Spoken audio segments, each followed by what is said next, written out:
Nunca pensé que mi propia familia me traicionaría después de todo lo que hice por ellos. 20 años enviando cada centavo que podía ahorrar.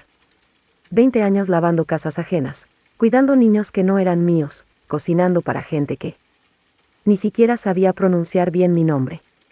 Y todo eso, lo hacía con el corazón lleno de esperanza, porque cada dólar que mandaba de regreso a Oaxaca era una promesa.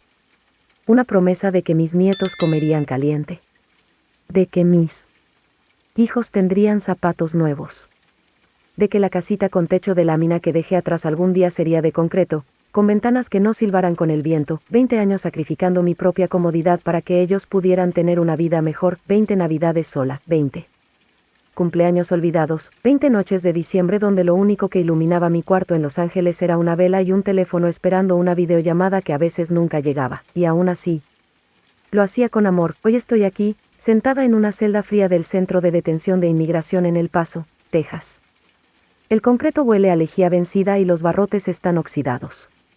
La cobija que me dieron es tan fina que puedo ver mis propias arrugas a través de ella cuando me la pongo encima, y estoy aquí porque mi hijo, me denunció. No fue un accidente, no fue un error, fue con intención, fue en plena Navidad. Mi nombre es Lourdes Jiménez. Tengo 68 años y crucé la frontera por última vez en 2003. En ese entonces, no sabía lo que me esperaba. No sabía cuántas camas ajenas iba a atender.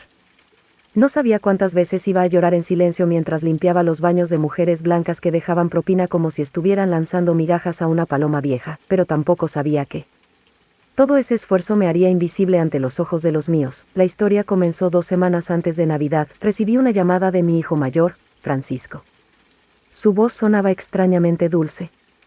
Me dijo que este año, por fin, querían que yo pasara las fiestas con ellos. Que los niños me extrañaban. Que Patricia, su esposa, estaba dispuesta a hacer las paces. Que querían cocinar tamales todos juntos como en los viejos tiempos. Casi no pude hablar. El llanto se me atoró en la garganta como espina de nopal, claro. Que acepté, compré mi boleto de autobús. Hice mi maleta con más ilusión que ropa.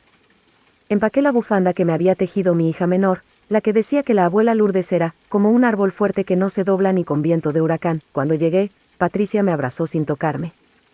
Su perfume era caro pero su mirada barata. Los niños, mis nietos, estaban distraídos con sus tabletas. Uno de ellos levantó la vista y dijo, ¿ella es la señora que mandaba regalos desde México? Sentí una punzada, no por el comentario. Por lo que no dijo, abuela. Los días previos a la Navidad pasaron extrañamente tensos. Patricia evitaba estar sola conmigo. Francisco me hablaba solo cuando los niños no estaban. Sentía que algo no cuadraba. Como si la casa estuviera en piloto automático emocional. Todo perfectamente decorado, pero sin alma, pero aún así, yo me convencía, quizás es el estrés de las fiestas. Quizás necesitan tiempo para acostumbrarse a tenerme aquí. Hasta que llegó la Nochebuena, la cena fue tensa. Nadie dijo una oración. Nadie agradeció nada. Patricia sirvió el pavo como si estuviera alimentando prisioneros. Los niños se quejaban de que no había pizza. Francisco solo miraba su teléfono, así que, como buena madre, intenté salvar la noche. ¿Quieren que les cuente cómo celebrábamos la Navidad en Oaxaca cuando eran niños? El silencio fue brutal. Patricia suspiró. Lourdes, ya escuchamos esa historia el año pasado por teléfono. No, me tragué la vergüenza. Entonces el teléfono de Francisco vibró. Lo miró.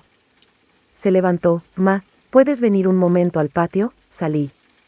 Sin sospechar nada, había 2 hombres esperándome con chaquetas oscuras y libretas en la mano. ¿Señora Lourdes Jiménez?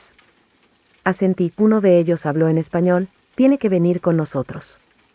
Su estatus migratorio es irregular y ha sido reportada. Yo reí. Pensé que era una broma cruel.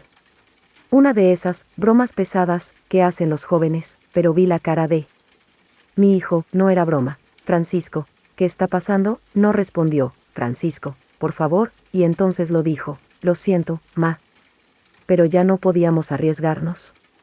Patricia dice que esto puede afectar nuestras posibilidades de ciudadanía. Si descubren que usted está viviendo aquí sin papeles, nos puede perjudicar a todos. No pude hablar, el frío del patio me congeló el alma antes que el cuerpo. Fui esposada frente al arbolito de Navidad, mientras los vecinos brindaban y cantaban.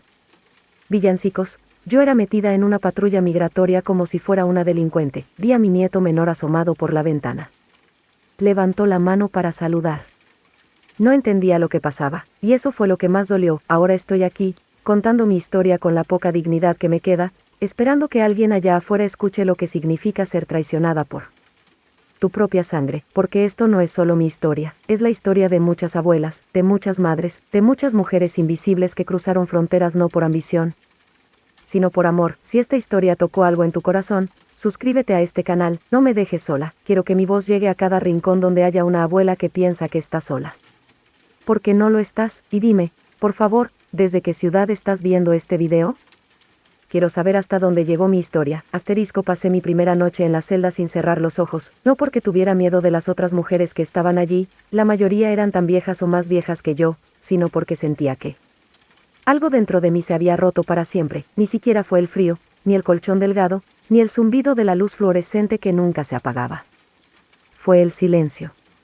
El silencio brutal de saber que ya nadie allá afuera me estaba esperando, nadie me buscaba, nadie lloraba por mí. Mientras intentaba acomodarme sobre el catre de metal, recordé la Navidad del año 2008.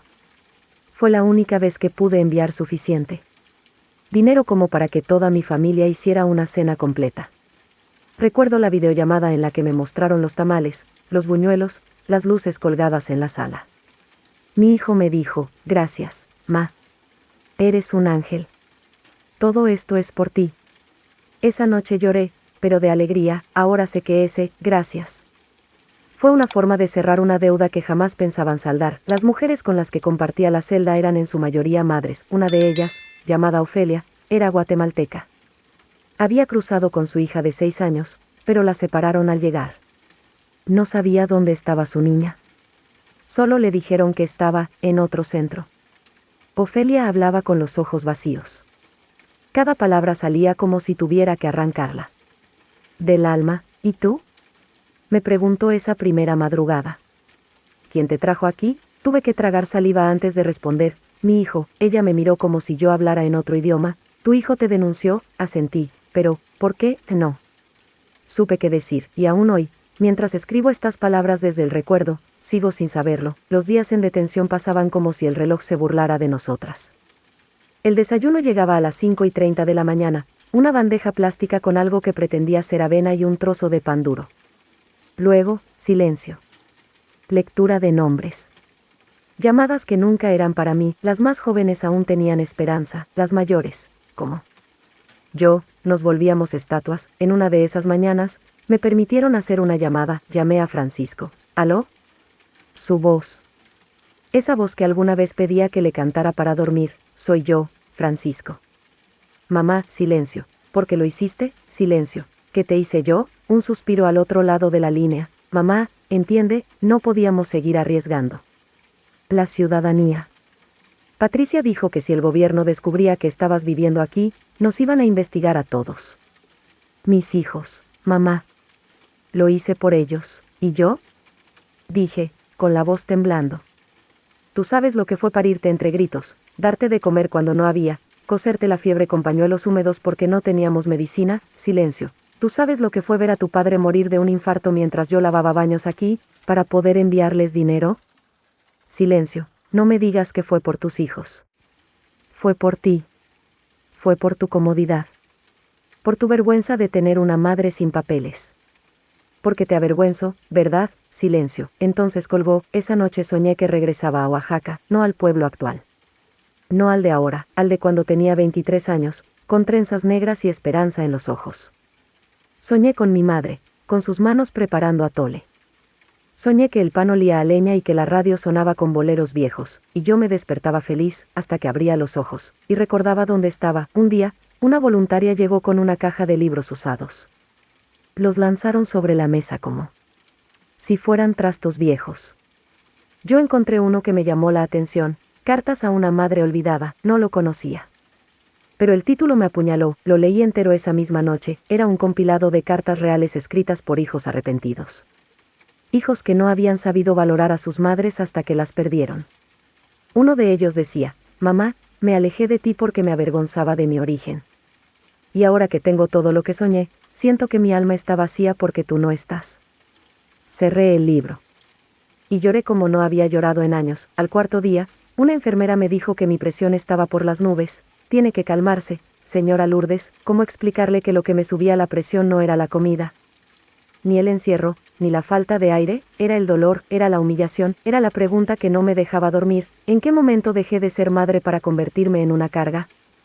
Una tarde me llamaron a la oficina del supervisor. Pensé que, al fin, venía la deportación. Me senté frente al escritorio, temblando. El oficial me miró y dijo: señora Jiménez, ¿usted tiene algún familiar ciudadano americano? Negué con la cabeza. ¿Algún abogado? Negué otra vez. Entonces algo en sus ojos cambió. Me observó como quien mira a una sombra. Su proceso está avanzando. Podrían deportarla en menos de 2 semanas. ¿Desea que alguien la reciba en Oaxaca? Le dije que no sabía, porque no lo sabía. Mis hermanas ya eran ancianas. Mis sobrinas estaban ocupadas en sus propias vidas.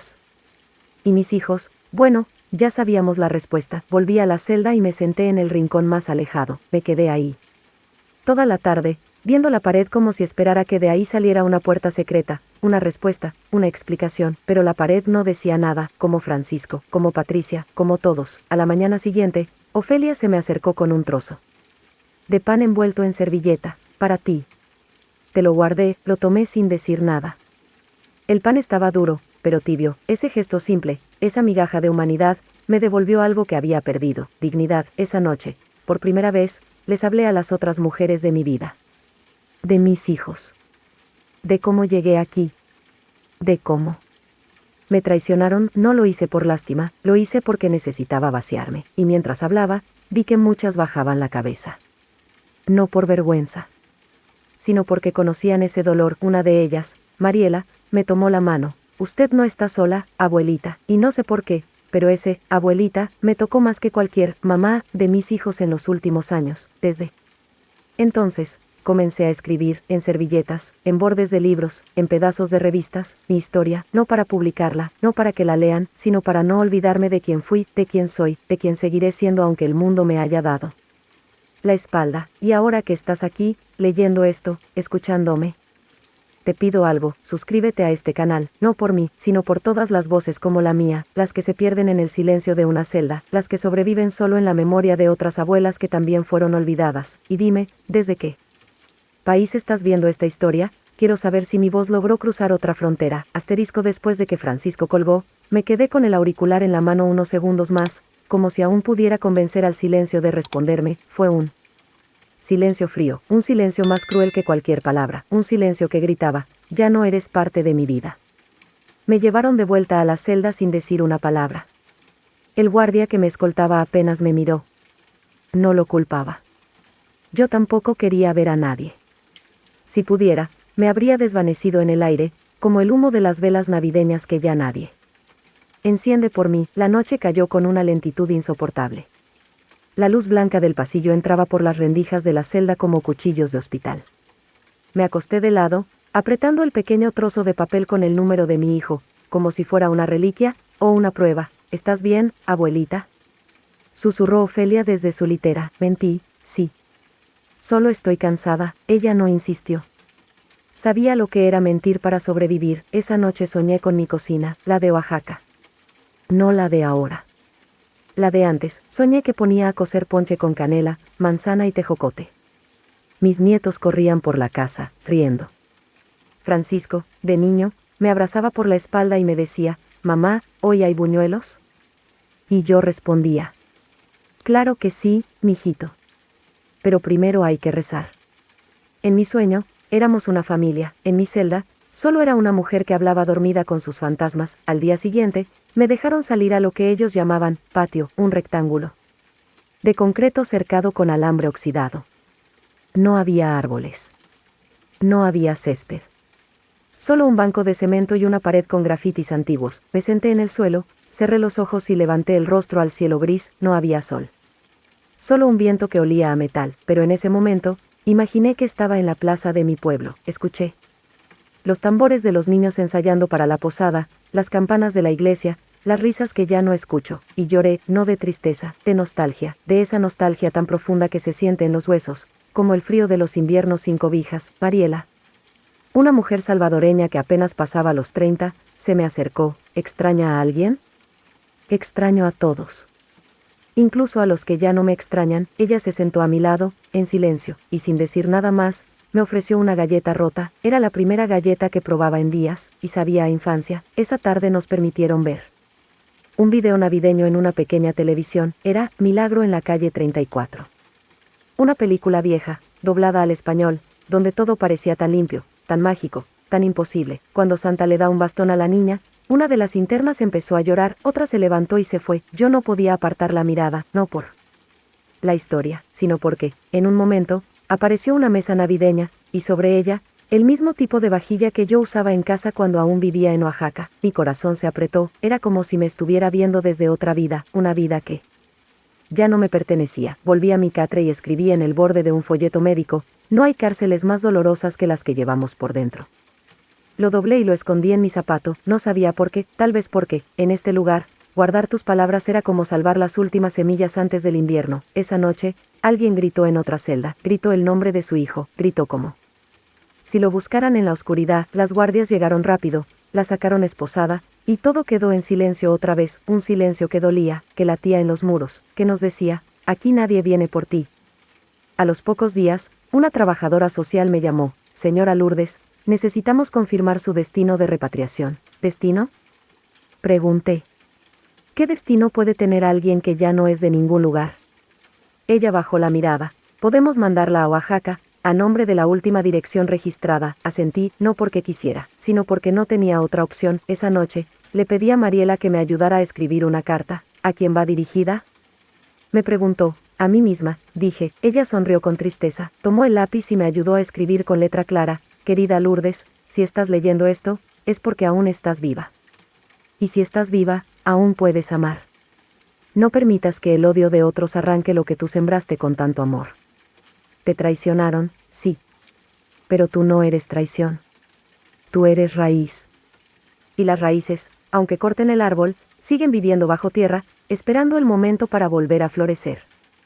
Mariela me abrazó después de escribir la última línea, y yo lloré, otra vez, pero esta vez, no solo por mí, lloré por todas las madres que aman en silencio, por todas las abuelas que crían a hijos que luego las olvidan, por todas las mujeres que alguna vez creyeron que el amor era suficiente. Abuelita, me dijo Ofelia mientras nos acomodábamos para dormir. ¿Qué le pediría a Dios si viniera ahora? Pensé un momento. Le pediría que me devuelva el amor que di, aunque sea en otra vida. Ella me abrazó, y por primera vez desde que llegué, me dormí sin pesadillas. Cito y simbólica: si alguna vez has sentido que nadie te escucha, si alguna vez te rompieron el corazón por ser demasiado buena, suscríbete a este canal. Aquí contamos historias que el mundo intenta callar, y dime en los comentarios: ¿desde qué ciudad me estás escuchando hoy? Tal vez mi voz aún llegue a alguien que sí me entienda. Asterisco: nunca me gustaron las luces de Navidad.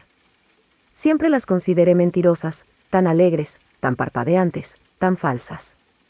Iluminan calles llenas de hipocresía, donde todos se desean paz y amor mientras clavan cuchillos invisibles por la espalda. Pero esa noche, desde la celda de acero frío, esas luces tenían un propósito distinto. Me recordaban exactamente lo que había perdido: mi hijo, ese niño que creció abrazado a mis faldas mientras le cantaba para que se durmiera, ese mismo al que le envié mi primer cheque entero cuando llegué a Estados Unidos. Fue quien marcó el número, quien dio mi nombre, quien abrió la puerta cuando se llamó. ¿Sabes lo que duele más? No fue la cárcel. No fue la comida en una bandeja de plástico.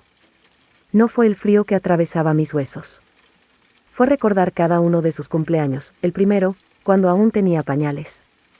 Le tejí un suéter con mis propias manos y le preparé un pastel con harina prestada de la vecina. El quinto, cuando me pidió un carrito de control remoto. No podía pagar uno nuevo, así que compré uno usado, lo limpié, lo pinté, y mentí diciendo que era nuevo. Él me abrazó fuerte ese día. El décimo, cuando ya vivía en Estados Unidos. Le envié por encomienda una caja llena de regalos y una grabación donde cantaba Las Mañanitas, con la guitarra prestada de la iglesia. Cada uno de esos recuerdos, ahora, son puñales. No porque él haya olvidado, sino porque eligió traicionar. Yo lo elegí primero a él antes que a mí misma durante 20 años. Y él me eligió por última vez para que me deportaran. Asterisco: después de unas horas en esa celda, el tiempo dejó de tener sentido. El reloj invisible del corazón late distinto cuando no tienes libertad. pero en mi mente, el pasado se volvió más claro que nunca. No sé si fue el frío, o si fue la traición reciente que me obligó a buscar consuelo en los recuerdos, pero comencé a revivir el día en que decidí irme. Fue un 14 de febrero. Irónico, ¿no? El día del amor. En vez de flores, recibí gritos. En vez de abrazos, recibí promesas rotas. Mi esposo, José, había perdido el empleo. Mi hijo menor necesitaba una operación dental urgente. Y yo solo tenía manos que sabían cocinar, bordar y rezar. Me ofrecieron un puesto en una casa en Los Ángeles. Cuidar a una anciana. Limpiar. Dormir en el piso. Enviar todo lo que ganara a casa, y lo hice. Durante 20 años, no tuve un cumpleaños propio. Ninguna Navidad mía. Todo era para ellos. Cada regalo que recibían, cada fiesta que celebraban en Oaxaca, llevaba mi sacrificio escondido en la caja. Mi hijo, el mismo que me denunció, estudiaba con el dinero que yo ganaba lavando los trastes de otras personas. Se vestía con la ropa que yo remendaba con dolor en los dedos. Cada caja que enviaba era una carta de amor silenciosa. Nadie lo sabía, pero a veces me quedaba sin comer para enviarles más, pero eso no se recuerda. Las personas solo guardan en su memoria lo que les conviene. El día que dije, ya no puedo más, se convirtió en el inicio del rencor de mí. Hijo, nos abandonaste, me dijo una vez. Crecí sin madre. No entendió que yo era madre hasta en mi ausencia. Que yo estaba en cada cuaderno nuevo, en cada par de zapatos, en cada receta que dejé anotada para él. Asterisco, no fue una sola pelea, no fue un solo grito, fue el goteo constante del desprecio lo que me fue erosionando por dentro. Como si, con cada gesto suyo, mi hijo dijera, tu sacrificio ya no vale nada. La última Navidad fue la confirmación. Habíamos preparado tamales. Yo había bordado servilletas nuevas con sus iniciales. Compré, con lo poco que ganaba en limpieza, una caja de chocolates finos. Sabía que era su favorito desde niño, pero cuando llegó con su esposa, ni siquiera me miró. Ella, con su bolso caro y labios pintados de desprecio, murmuró, ¿otra vez lo mismo de siempre? No podemos seguir celebrando como si todo estuviera bien. Mi hijo bajó la cabeza. No me defendió. No dijo nada, y yo, con las manos aún oliendo a masa caliente, sentí que la cocina entera se volvía un lugar hostil. Como si mis paredes se aliaban con ellos para humillarme. Al día siguiente, desaparecieron mis documentos. Mi pasaporte. Mi identificación consular, y esa misma semana, Inmigración tocó a mi puerta. La vergüenza más grande no fue ser arrestada, fue ver a mi nieta de 6 años escondida detrás de la cortina, mirando cómo su abuela era esposada como una criminal. ¿Qué semillas de odio están plantando en ella? Desde entonces, en esta celda, he pensado en todo. He llorado en silencio. He recordado cada noche en que recé por ellos. Cada centavo que no gasté en mí para dárselos a ellos. Cada cayó en mis manos, y he llegado a una conclusión. A veces, la mayor venganza es sobrevivir, no con odio, sino con dignidad. Porque el dolor puede convertirse en fuego. Y el fuego, en renacimiento. Yo voy a salir de aquí, y cuando lo haga, no será para pedir perdón, será para vivir. Asterisco, después de que la policía se llevó mis documentos, mi silencio fue mi único escudo. No lloré enfrente de ellos. No supliqué, me senté en esa silla del centro de detención como si aún llevara puesto el vestido de Navidad, con las flores bordadas que yo misma cosí, con mis propias manos, para intentar verme bonita frente a mi familia, pero las flores ya no florecían. Se veían marchitas. Como mi fe, los oficiales no me dijeron mucho. Solo que alguien había hecho una denuncia. Que había pruebas. Que mi visa estaba vencida. Que mi residencia era cuestionable. Yo no dije nada, porque dentro de mí ya sabía la verdad. Y dolía más que cualquier castigo legal. Fue mi hijo, fue él, mi Juanito, el mismo que a los 5 años me traía flores del campo y me decía que yo era su mujer favorita en el mundo, el que dormía abrazado a mi brazo cuando tenía fiebre, el que lloraba cuando yo salía a trabajar de madrugada, y me esperaba en la ventana cada noche. Ese mismo niño ahora era el hombre que me había entregado a inmigración como si yo fuera un mueble viejo que ya estorbaba en su casa, y en esa celda sin espejo, donde las paredes olían a desinfectante y desconfianza, me vi a mí misma por dentro. Me vi fregando pisos en casas ajenas, me vi en las lavanderías públicas, con los dedos partidos por el jabón, me vi comiendo pan duro para ahorrar unos centavos y enviarlos a Oaxaca, y me vi en cada cumpleaños que pasé sola, fingiendo que no me dolía. Estar lejos, ¿y todo para qué? Para ser una abuela invisible, una madre descartable, una extranjera dentro de su propia sangre. Navidad nunca más será la misma palabra, ya no significa luces, ni unión, ni familia. Navidad será, desde ahora, el día que entendí que hay hijos que no son hijos. Son espejos rotos que devuelven la imagen más cruel de ti. Mientras estuve en detención, una voluntaria me dio un teléfono. Tenía derecho a una llamada, llamé a Juan, no respondió, llamé otra vez, una mujer contestó. Su esposa, hola. ¿Quién llama? Soy Lourdes. Su madre. Silencio, después, risa disimulada, está ocupado. No puede hablar. Además, no creemos que sea buena idea que insista. No creemos, plural. Como si yo fuera una amenaza. Como si fuera una extraña, colgó, y ahí supe que no era que no podían hablar, era que ya habían decidido no escucharme nunca más.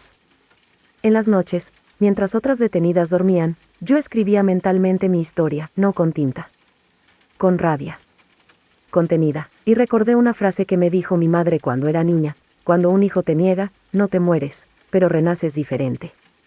Quizás ella también fue traicionada, quizás todas las madres lo somos en algún momento, pero solo algunas tenemos que vivirlo entre barrotes, con el corazón partido y el alma exiliada. Una noche, mi presión bajó, me llevaron al área médica. El doctor, un hombre joven, me miró con compasión. ¿Usted tiene familia en este país? Yo asentí. ¿Y vienen a visitarla? Negué con la cabeza. Sus ojos se llenaron de un silencio que no sabía cómo sostener. Entonces él dijo algo que me hizo temblar. Señora, ¿quiere que llamemos a alguien? A veces solo necesitamos que alguien nos recuerde que valemos. Y. Ahí, sin pensar, dije, llame a la niña. A la nieta. Me preguntó su nombre. Le dije, Estrella, no tenía su número, solo recordaba su sonrisa, y eso fue suficiente para darme fuerzas. Esa noche soñé con ella, Estrella, vestida de blanco, corriendo por los campos de Oaxaca, aunque nunca estuvo allí, en mi sueño. Me abrazaba fuerte y decía, yo sí te creo, abuela. Yo sí te amo. Me desperté llorando, pero por primera vez, eran lágrimas de alivio. Y si tú estás escuchando esto desde cualquier parte del mundo, si alguna vez fuiste traicionado por tu propia sangre. Si alguna vez sentiste que tu vida entera fue ignorada como si no valiera, quiero que sepas algo, tu historia importa, tu voz importa, y aquí, aunque esté en silencio entre rejas, sigo viva, y te invito a que me acompañes en el siguiente capítulo de mi historia. Suscríbete al canal si esta historia te tocó el corazón. Tal vez, entre tú y yo, podamos crear una nueva familia, aunque sea desde la distancia. Mi estadía en el centro de detención se volvió una rutina de silencio. Me despertaba con el chillido de una puerta metálica. Me dormía con el zumbido tenue de los fluorescentes, pero mi mente no dormía. Revivía cada año de mi vida en este país como si lo estuviera viendo proyectado en la pared blanca de la celda, y cada escena dolía más que la anterior, porque en cada una de ellas, yo aparecía solo. Recuerdo mi primer trabajo aquí en los Estados Unidos. Fui conserje de una escuela secundaria en Corpus Christi. No sabía inglés. No sabía usar el metro.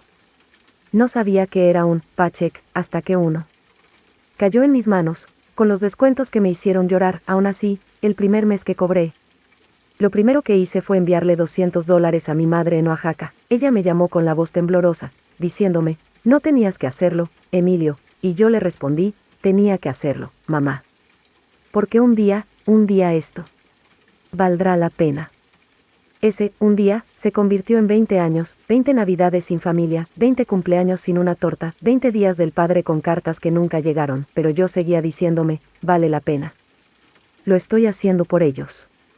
Era mi mantra, lo repetía cada vez que alguien me miraba como si no mereciera estar aquí, cada vez que escuchaba la palabra ilegal, como si fuera sinónimo de indeseable, cada vez que me enfermaba y no podía pagar un médico. Cada vez que veía fotos de mi hijo creciendo. Sin mí. Juanito, ese niño que crió mi hermana, ese niño al que compré su primera bicicleta desde este lado de la frontera, él me mandaba dibujos. Cartas. Una vez me escribió, papá Emilio, cuando sea grande quiero ser fuerte como tú. Guardé esa carta por años, la tenía doblada dentro de mi billetera, hasta el día que me arrestaron. Ese día, los oficiales vaciaron mis bolsillos. la carta se cayó al suelo. Uno de ellos la pateó sin querer, y algo se rompió dentro de mí. ¿Por qué? Esa carta.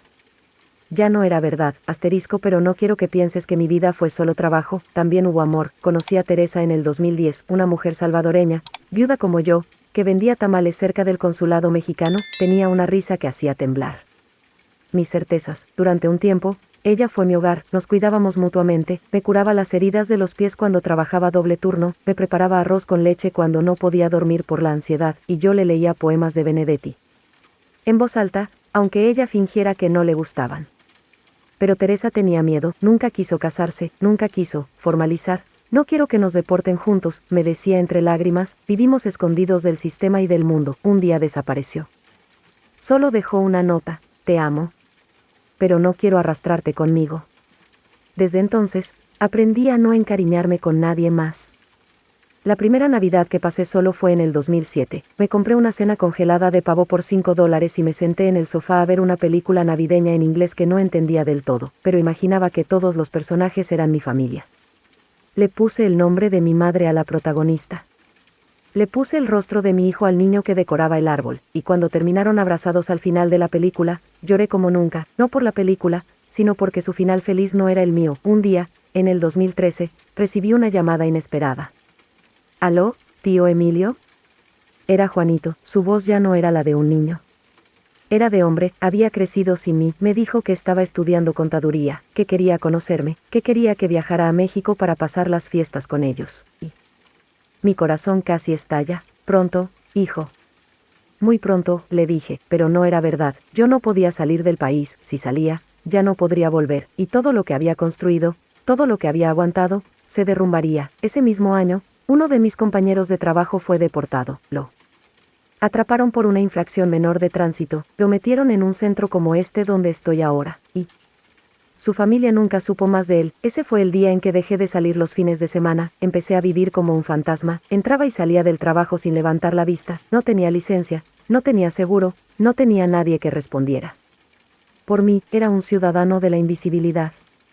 Pero lo que más me dolió no fue lo que este país me quitó, fue lo que mi propia familia me negó. Cada vez que preguntaba por Juanito, mi hermana cambiaba de tema, cada vez que prometían mandarme una foto, nunca llegaba, y cuando les pedí ayuda para traerme legalmente, el silencio fue total, un silencio que dolía más que cualquier insulto, un silencio que gritaba lo que nadie quería decir: ya no nos sirves. Un día, recibí un sobre con un remitente que me congeló el alma, era del Departamento de Seguridad Nacional. Me citaron para verificación de identidad, no entendí por qué, pero lo supe días después. Mi hijo, el mismo que había criado desde la distancia, me había denunciado. Sí, mi propio hijo, el niño de las cartas. El niño de los dibujos. El niño que decía querer ser como yo, ese niño ahora era un hombre. Y me había entregado para cobrar una recompensa del gobierno, una recompensa por mi cabeza. Me senté frente a la ventana esa noche, con la carta en la mano y el alma destrozada. La nieve comenzaba a caer, era diciembre, una semana antes de Navidad. Encendí una vela que me había regalado Teresa años atrás, y me quedé ahí, viéndola cera derretirse como mi fe. Escribí una carta que aún conservo. Decía: a mi hijo Juan, si esto es lo que valgo para ti, entonces al menos usa ese dinero para estudiar, para ser mejor que yo. Porque si no puedes ser agradecido, al menos sé útil. Y si algún día entiendes lo que es el amor de un padre, recuerda que te amé incluso después de esto. Adiós. Papá, no sé si la leerá, no sé si le importará, pero yo la escribí. Por mí, porque necesitaba cerrar esa herida con palabras. Ahora, desde esta celda, escucho los villancicos que los guardias ponen por las noches, y cada vez que suena Noche de Paz, mi corazón sangra, porque no hay paz para alguien que fue traicionado por su propia sangre. Pero, ¿sabes qué? No me arrepiento, porque cada centavo enviado, cada noche de soledad, cada jornada doble, fueron reales, fueron por amor, y si ellos no supieron valorarlo, eso ya no me pertenece. La Navidad de los OLVIDADOS. Hay una noche al año que grita más fuerte que todas las demás, la noche en que todos se abrazan, menos tú. La noche en que todas las mesas están llenas, excepto la tuya. La noche en que el mundo entero parece recordar el amor, menos tu familia. Esa noche se llama Navidad, y esa fue la noche en la que entendí, de una vez por todas, que para los míos, yo ya no existía. Una casa que ya no era un HOGAR. Diciembre 23. Año 2022, había llegado tarde del trabajo. La fábrica me soltó a las 7:40. Caminé 3 cuadras hasta la parada del bus, me senté en un asiento mojado, y esperé. En mi mochila llevaba una caja de galletas que me regaló una señora haitiana con la que limpiaba baños del hospital.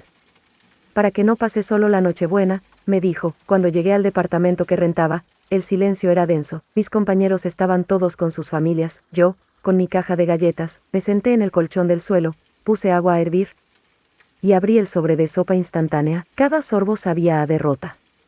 La llamada que me dejó FRIO eran las 10:13 de la noche cuando mi celular sonó. Era un número bloqueado. Dudé en contestar, pero algo dentro de mí me obligó. Aló, silencio. Luego, una voz metálica. Un mensaje automatizado. Esta es una llamada del Centro de Procesamiento de Detención de Inmigrantes. Si desea aceptar la llamada, presione 1. Quedé paralizado, no entendía, yo no estaba detenido. Presioné el 1, y escuché lo que cambiaría mi vida para siempre. Una voz masculina, en español, me dijo: señor Emilio Ramírez, mañana debe presentarse en el centro de Houston para una entrevista de verificación de identidad. ¿Por qué? ¿Qué pasa? Usted fue reportado por ingreso ilegal al país. Alguien presentó una denuncia anónima con evidencia detallada. Debe comparecer. La llamada terminó ahí, pero mi mundo se rompió en pedazos. La traición con nombre y APLLIDO. Pasé la noche sin dormir, revisé cada papel, cada sobre, cada tarjeta, cada centavo ahorrado, busqué entre mis cosas lo que podría probar que valía algo. Nada, yo no tenía papeles. No tenía seguro. No tenía familia aquí.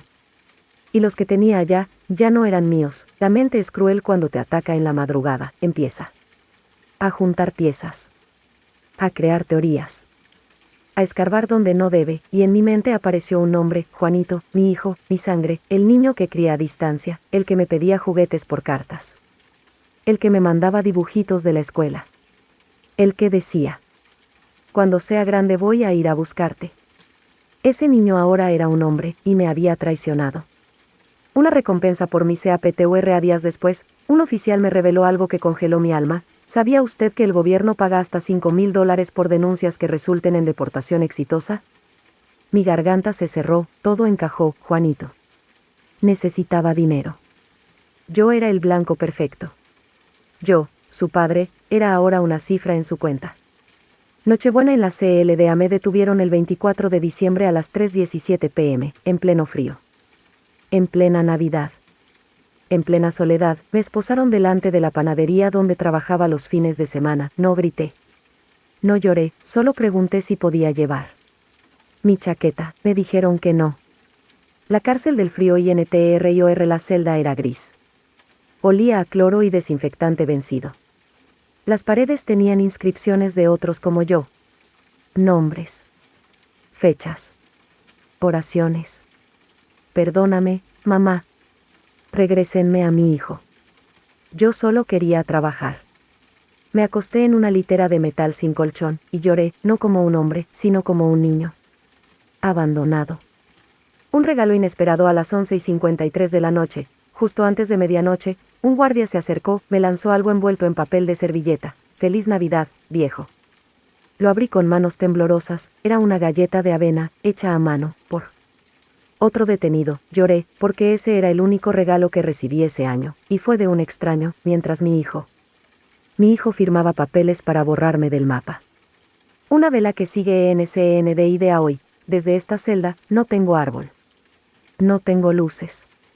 No tengo cena, pero tengo memoria, y tengo voz. Por eso te hablo a ti, porque si alguna vez fuiste traicionado por alguien que dijiste: yo daría la vida por él. Entiendes mi dolor, y si estás viendo esto, deja en los comentarios desde dónde me acompañas. Quiero saber hasta dónde llega este grito silencioso, y si alguna vez tu familia te falló. No estás solo. Suscríbete a este canal, porque aún tengo más que contar. Historias que duelen. Historias que sanan. Historias que merecen ser escuchadas. La celda del olvido. La celda no tenía ventanas.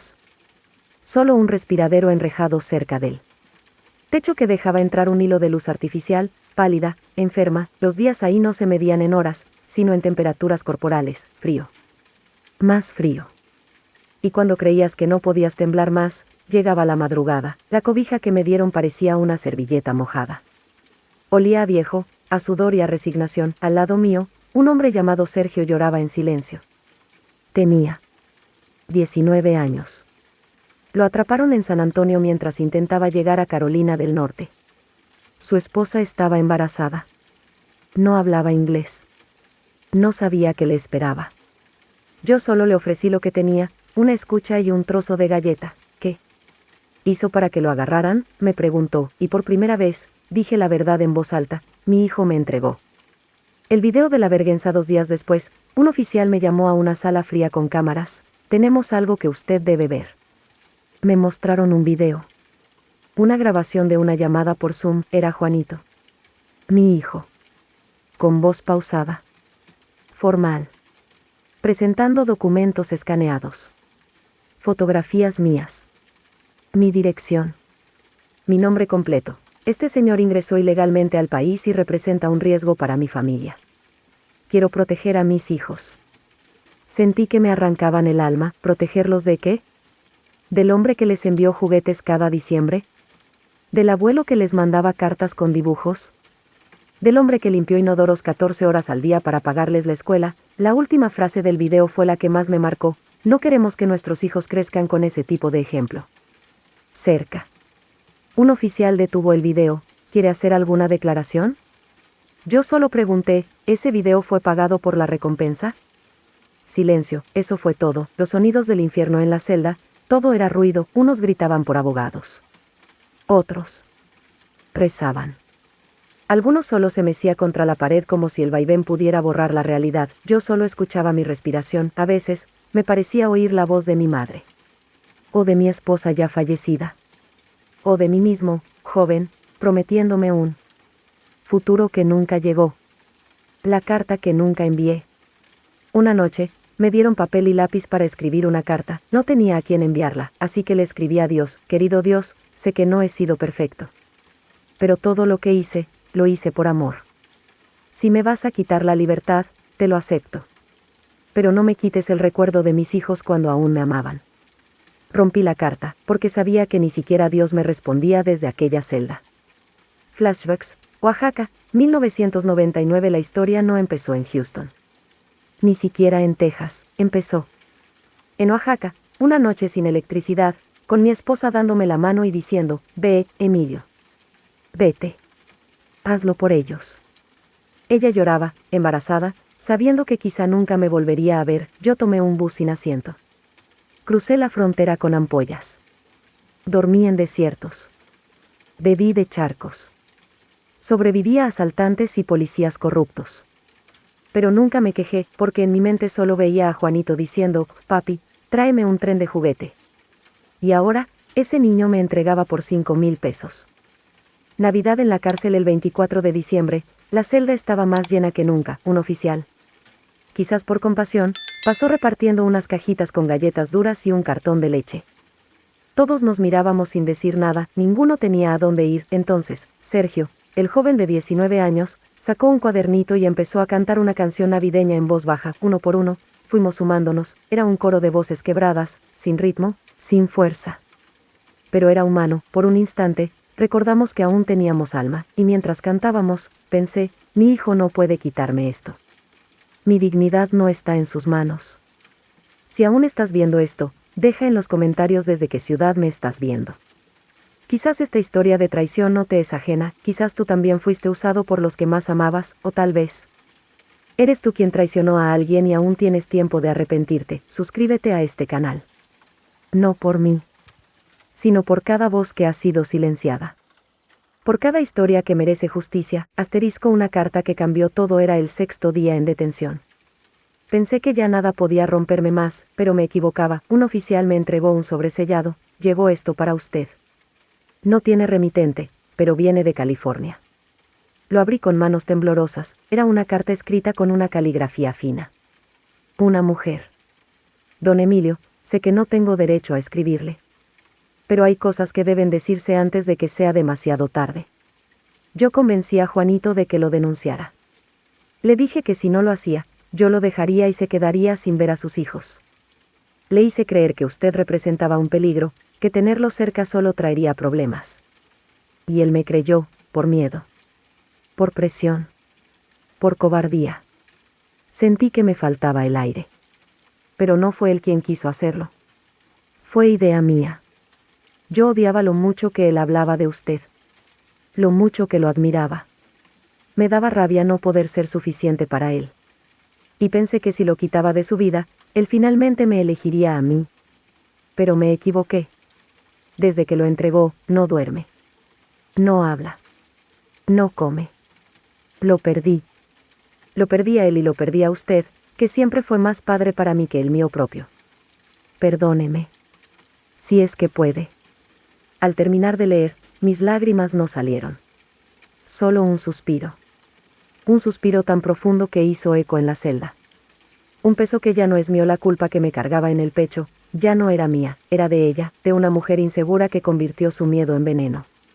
Y de un hijo débil que eligió el silencio antes que defender al hombre que le dio todo.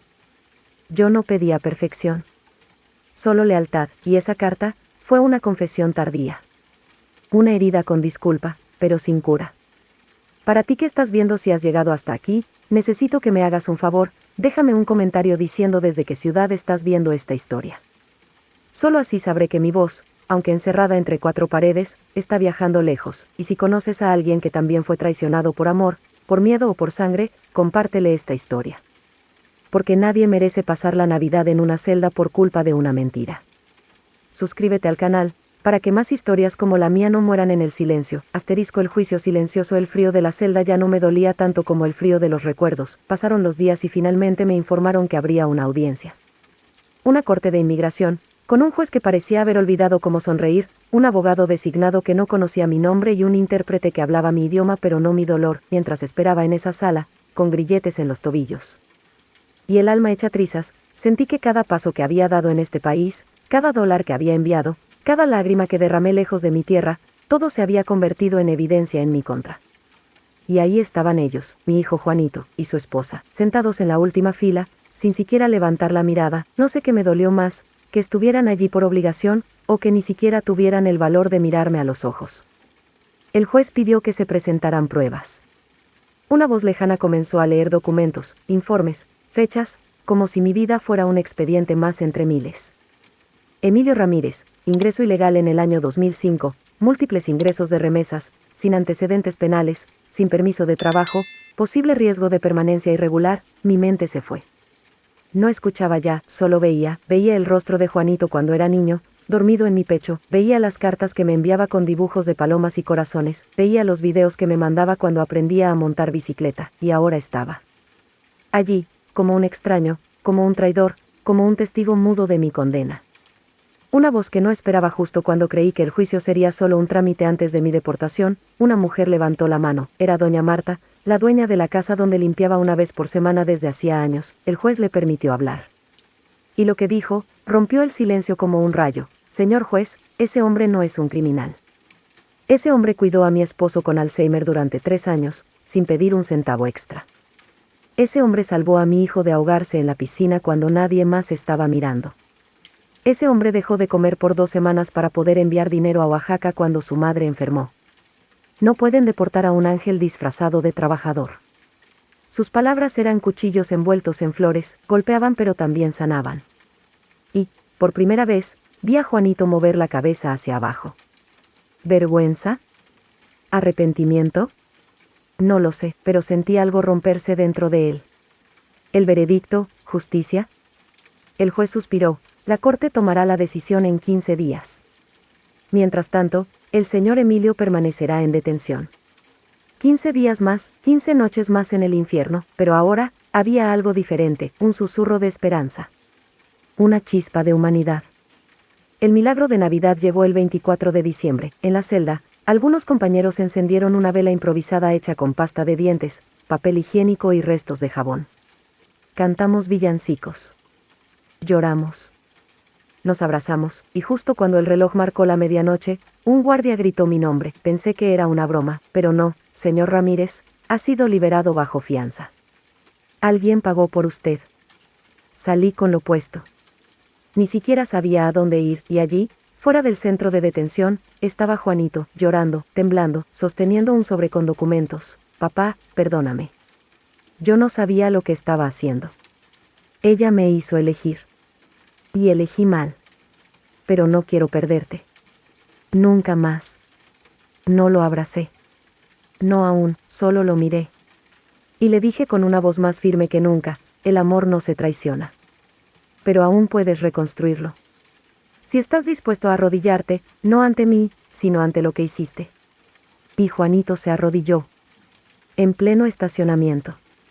En plena Navidad, asterisco si has llegado hasta aquí, déjame un comentario con una palabra, dignidad, porque eso fue lo único que nadie pudo quitarme, y si esta historia te tocó el alma, te invito a que te suscribas al canal.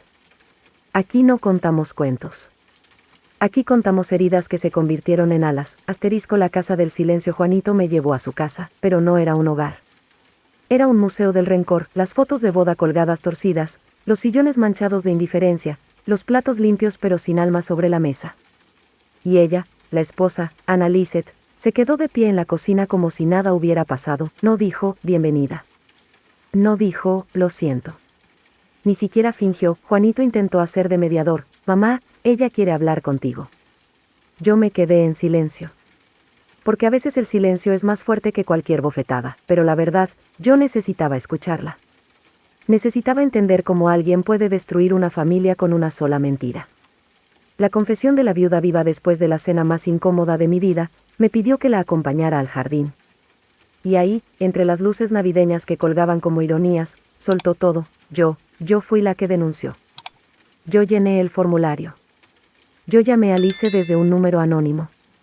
Y le hice creer a Juanito que era la única manera de salvarnos. ¿Salvarlos de qué?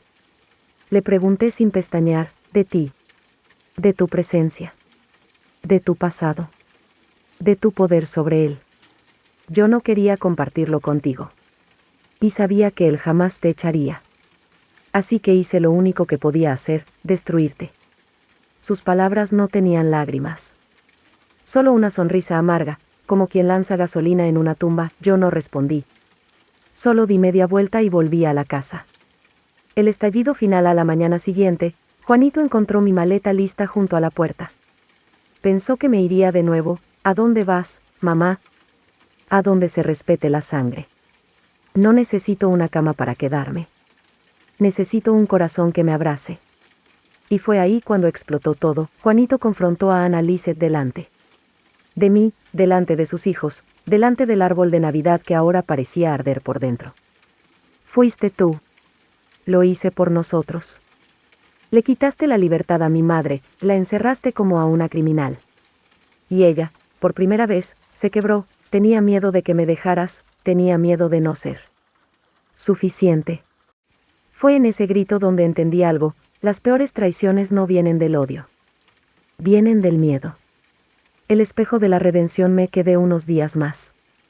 Pero con una condición, que Juanito me acompañara a Oaxaca a visitar a su abuela, a los lugares donde jugaba de niño, a los rostros que alimentaron sus recuerdos. Fuimos, y en esa tierra seca, bajo el sol que partía la tierra en 1000 pedazos, vi a mi hijo llorar como no lo había hecho nunca. Perdóname, mamá. Quise ser fuerte, pero fui débil donde más importaba.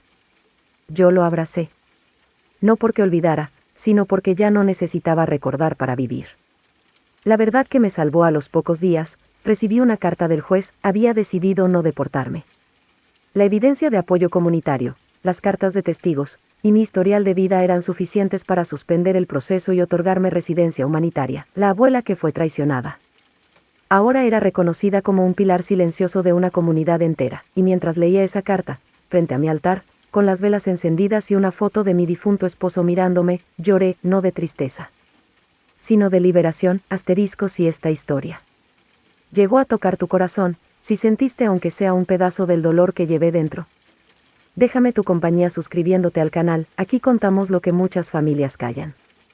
Aquí las abuelas no desaparecen, se levantan. Y si aún estás aquí, dime en los comentarios, ¿hasta dónde crees que puede llegar una madre por amor? Asterisco a veces me despierto en medio de la noche con el sonido de las llaves de la celda, las luces frías, los gritos sordos, el metal oxidado que reemplazó por días la calidez de mi casa. No fue un sueño. Fue mi vida. Una vida que, por un instante, se partió en dos, pero también me despierto con otra sensación, una nueva. Una que no conocía, la dignidad reconstruida, porque descubrí que uno no necesita ser perfecta para merecer respeto. Ni necesita tener documentos para tener alma. Ni necesita ser aceptada por todos para ser amada por uno, y ese uno, fui. Yo misma, yo, que di todo sin pedir nada. Yo, que crucé fronteras por amor. Yo, que callé humillaciones para proteger a mis hijos. Yo, que fui traicionada, pero no derrotada. La abuela que volvió a florecer volvía a plantar bugambilias en mi jardín. Las mismas flores que mi madre cultivaba en Oaxaca. Las que se secaban en invierno pero siempre volvían en primavera, como yo, mi nieta menor ahora me pide que le cuente. Cuentos antes de dormir. Historias de cuando cruzamos el desierto, de cuando limpiaba casas cantando bajito, de cuando aprendí a hornear pan como lo hacía mi abuela. Ya no soy la ilegal. Soy la raíz de una historia que no pudieron arrancar, asterisco sí. Llegaste hasta aquí. Gracias por escuchar lo que muchos prefieren no contar. Suscríbete al canal, no por mí, sino por todas las voces que aún no se atreven a hablar. Cada relato aquí es una flor que vuelve a brotar. Y si quieres seguir escuchándolas, acompáñame. En el próximo video, te prometo que, aunque duela, valdrá la pena, porque lo que no se rompe, se transforma, asterisco a veces, cuando cierro los ojos, aún puedo oler el desinfectante del centro de detención. El frío de la celda me dejó cicatrices. Invisibles, no en la piel, sino en el alma. Escuchar cómo una puerta de acero se cierra detrás de ti es como sentir que el mundo ha decidido olvidarte, y lo peor es saber que quien te empujó hacia ese abismo fue alguien que llevaste en tu vientre, mi hijo, mi Juanito, el mismo niño que dormía abrazado a mi rebozo cuando tenía pesadillas. El mismo niño que lloraba cuando me iba al trabajo, y que me prometía que algún día me cuidaría. Ese niño creció y dejó que el odio de una mujer sin raíces sembrara veneno en su corazón. El último golpe fue el más duro, pensé que lo había perdido todo. Mi casa. Mi reputación. Mi libertad, pero lo que realmente me dolía era perder mi lugar en la historia de mi familia. Ser tachada. Convertida en un estorbo. Un cuerpo incómodo. Un acento molesto. Yo no era la abuela. Era la indocumentada. La vergüenza. Pero la semilla no se destruye, solo se entierra. Cuando salí del centro de detención, no sabía a dónde ir. No tenía nada. Nadie, pero me recordé a mí misma que yo ya había empezado desde cero antes. Y que esta vez, aunque doliera, empezaría desde mí. Abrí una panadería pequeña con lo que me quedaba. Una mujer del barrio me prestó su cocina. Por las tardes. Y así, entre harina y café, volví a recordar quién era, no la mujer rota, sino la mujer raíz. Un día, Juanito apareció, llegó con los ojos llenos de lágrimas, como un niño asustado. Me dijo que todo había sido una trampa de su esposa. Que ella le había hecho creer que me iría voluntariamente. Que la llamada no era una denuncia, sino un trámite. Mentiras. Cobardía, pero cuando vi su rostro, vi también el rostro del niño que una vez me amó sin condiciones, y lo abracé, no por él, sino por mí, porque perdonar no es aceptar lo que te hicieron. Es negarle a la herida el derecho a seguir gobernando tu alma. A quienes me escuchan, si esta historia tocó tu corazón, suscríbete a este canal, no para darle clic a un botón, sino para recordarte que no estás sola. Cada historia aquí es una herida que sanó. Una lágrima que encontró voz. Una abuela que decidió hablar, y si alguna vez sientes que ya no puedes más, recuerda estas palabras: lo que el dolor intenta destruir, la dignidad lo reconstruye. Suscríbete. Acompáñame en el próximo relato. Y cuéntame, ¿desde dónde me estás viendo?